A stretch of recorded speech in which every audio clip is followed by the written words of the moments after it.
Look at how they printed. Like, it looks like a newspaper. It's not even real pictures.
I'd like to thank Skillshare for sponsoring this video. I really wanted to talk about this because I feel like it's so important, because today is literally about how to do nothing and productivity. So I'm sure like a lot of people are thinking, how can productivity and doing nothing mesh well or mesh together?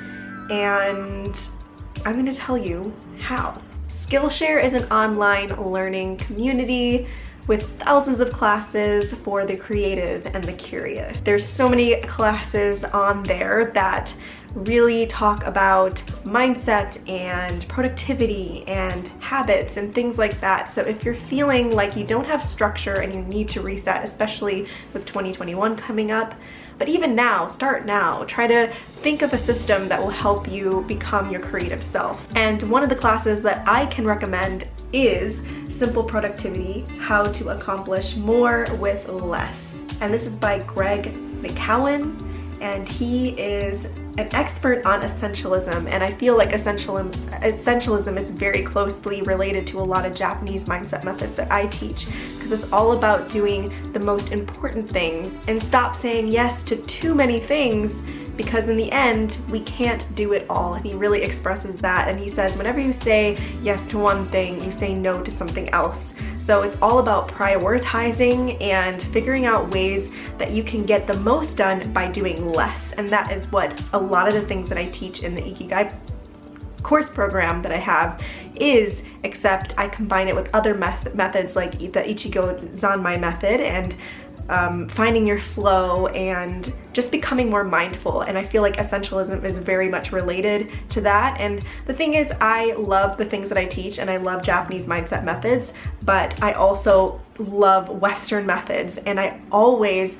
learn from other people so I can craft something of my own that works for myself.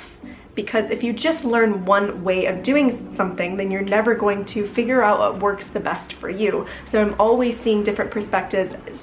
I'm learning from other creators and other professionals, and Skillshare has that for me. They're very short videos and it's easy to follow, and it just gets right to the point, which is what I love about Skillshare. If you're uncertain about what's next, productivity classes can really help you stay organized. It's a great way to structure your time. It can also help you set goals and learn a way that's like I said, going to help you in the long run. And what Ikigai teaches us is sustainability, and you want to find a system that's going to help you stay focused and get more done in the long run. So whether you're looking for classes to take just because you're at home, you're in quarantine, and you just don't know what else to do, what better way to do it than with Skillshare and learn something new and open your mind to new perspective. Or if you just want to focus on self-care through creativity, Skillshare has everything that you need. You can use the link in my description if you want to get a trial period for the premium version of Skillshare. So that is available down below. Now, what this video is really about is having a do-nothing day. And in order to be productive, I highly believe in taking time for yourself. And I'm sure you've heard this so many times before, but what I mean by do nothing is actually letting your intuition take you through the day. Instead of following a list, do what you're called to do. Do what you feel you're lacking in. Look at your balance in life and see what's going on with that and try to fulfill it by doing it on the do nothing day. And whether it's with a friend or just alone, having a do nothing day is actually the days where I am coming up with my best ideas. I think a lot of the questions that I ask myself while I'm journaling or just out loud starts to come up in my subconscious when I'm having a do-nothing day. It's also essential to an Ikigai practice or having an Ikigai lifestyle. You want to break free a little bit, even if it's just a little bit that makes you feel a little uncomfortable. You want to do that because you don't want to get into this comfortable loop of doing the hobbies and the passions that you love all the time. That's not what Ikigai is really essentially about. It's about balance and learning about yourself and understanding yourself. And on my do nothing days, that's what I like to do. I like to get out of my comfort zone. I like to explore places that I've never explored before.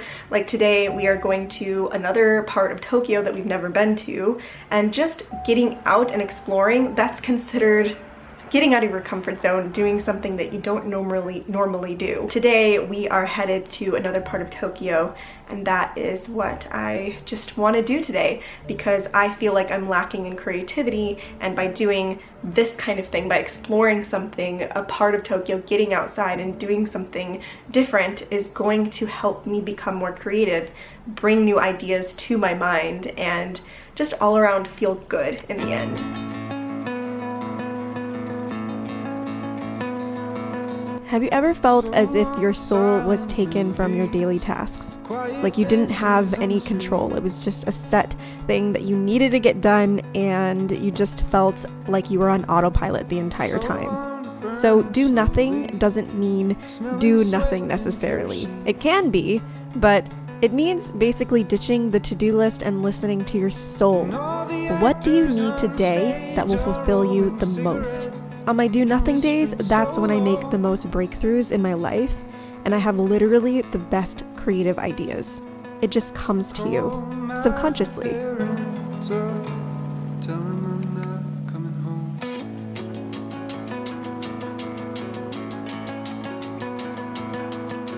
So long silent movies to wake in early, staying late. On my do nothing days, I either A, do the thing that people told me that I could never do, or B, do the thing that will put me in a mindful state and connect with myself on a different level. Because let's face it, life is boring if you're 100% a slave to your to-do list. There's zero spontaneity, and who wants to live like that?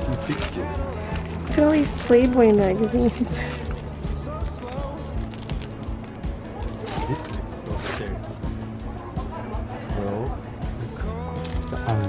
Look at how they printed. Like it looks like a newspaper. It's not even real pictures.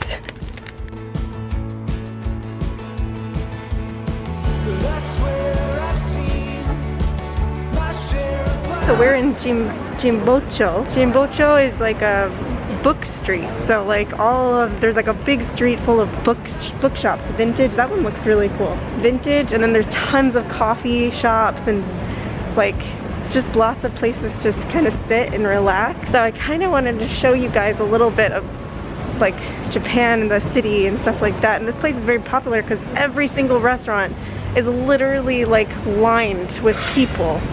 It's crazy. The work culture in Japan can be contagious. Working hard is a big deal in Japan, and a lot of foreigners fall into that vicious cycle too without realizing it, especially as a teacher. After work, I would work. Before work, I would work. The curriculums weren't going to make themselves and put me in a depressive state, thinking I actually hated teaching when I didn't.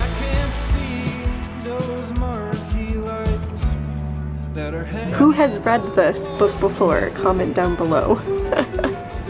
This is so natsukashi. It's a book, Bunnicula. It's about a vampire rabbit.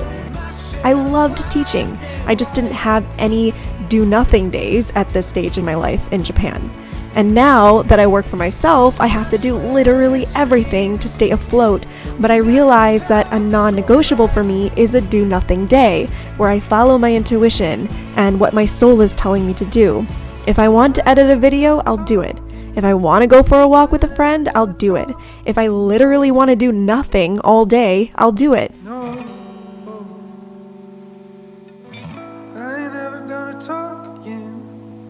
It's abandoned. Haunted. It's like a shoji. It's like all broken. It's haunted. Wake up with the sun and remind yourself what it feels like to be bored again, so you can do whatever you feel called to do. I haven't had Taco Bell in a very long time, and I'm tempted to go here and then just go to a retro coffee shop instead of going to an expensive bistro, since, you know, we're trying to save. Right? Ryuji's actually never had Taco Bell here. About you long before we met. You're winsome and you're young, at least that's what they said. Underneath your glitter and your gold. They have the freaking hot sauce now, guys. Oh my god, I'm so excited. Alright, so this is our meal. And at Japan Taco Bell, they have chips and fries, and I actually really like them, and I wish they would bring them to America. They're so good. And the burritos looks not so small, so that's good. And they have the hot sauce. Where's the hot sauce? They have the freaking hot sauce, you guys. The packaging looks a little different, but... And then they gave us a side of chicken fingers. That's so random. My two loves, Taco Bell and my husband. Can't decide between the two. Oh my goodness. We woke up late this morning and decided later we wanted to go window shopping, so that's exactly what we did today. I'm a sucker for vintage shops and books, and it made me appreciate all of the creations and art people made back then, hoping one day I could do the same and leave some sort of impact on the world the way these creatives did. If you love old books and magazines or feeling stuck creatively, Jimbocho's Book Street is a great place to have a little stroll by yourself or with someone else. Also, the cafes here are super retro and perfect for that work-life balance. There's even a shop that's dedicated to only cat books. What?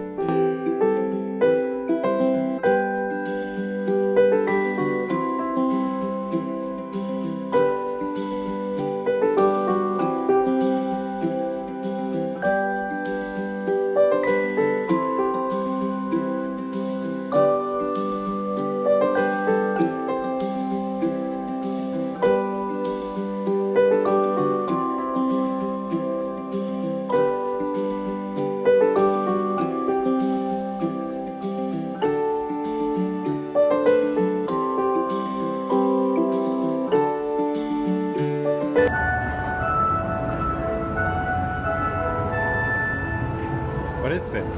I don't know. It's your country.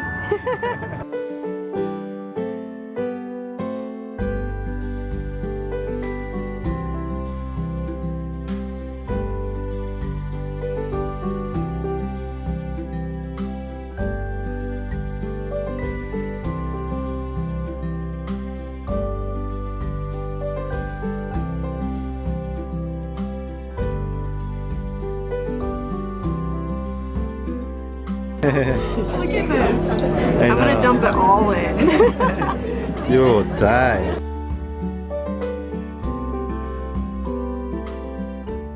So my review on this place, I love the environment. I think it's super cool. And I think the cream soda is what they're known for. We didn't get the cream soda, but it looked really good. They had like a cocoa, I should have got that one. It was like a cocoa cream soda, but we got just the coffee because we didn't want to drink. We should have shared it. That's what we should have done. But We got the iced coffee and the hot coffee, and it tastes like canned coffee. It's not that good. It's like they dumped a whole thing of sugar in it, and they were wanting me to dump all of this sugar into this one.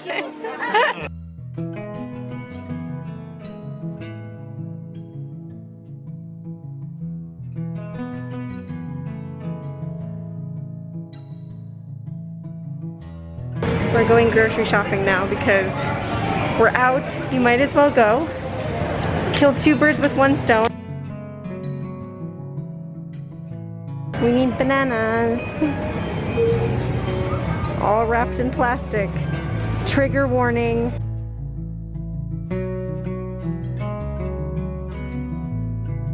Pineapple. It's a ghost pineapple. It's good. It's like already cut. Oh, it is? It's already cut? I mean like this part. Oh. You still have to cut the rest though. Okay, we got grapes. $2. Is 500 yen a lot for grapes? I don't even know.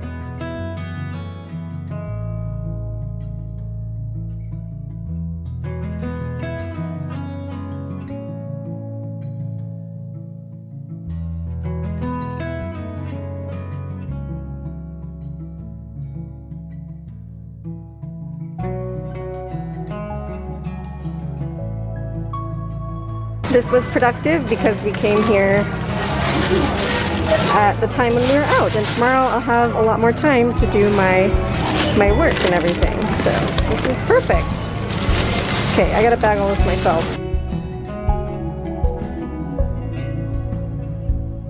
We couldn't fit him in the bag, so we have to carry him. My hands. Alright, this is what I got from iHerb. I get most of my stuff on iHerb. All of my American stuff, this I actually got on Amazon. I was craving mac and cheese, I don't know why.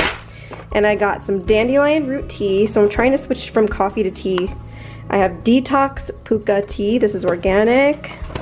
I have nighttime tea to sleep better, and blackcurrant tea, so this has berries and stuff like that in it. I hope you enjoyed this video and got something out of it, and don't forget to subscribe for more videos like this. Like this video and comment down below what your productivity habits are, and if you have do nothing days as well. See you in the next video.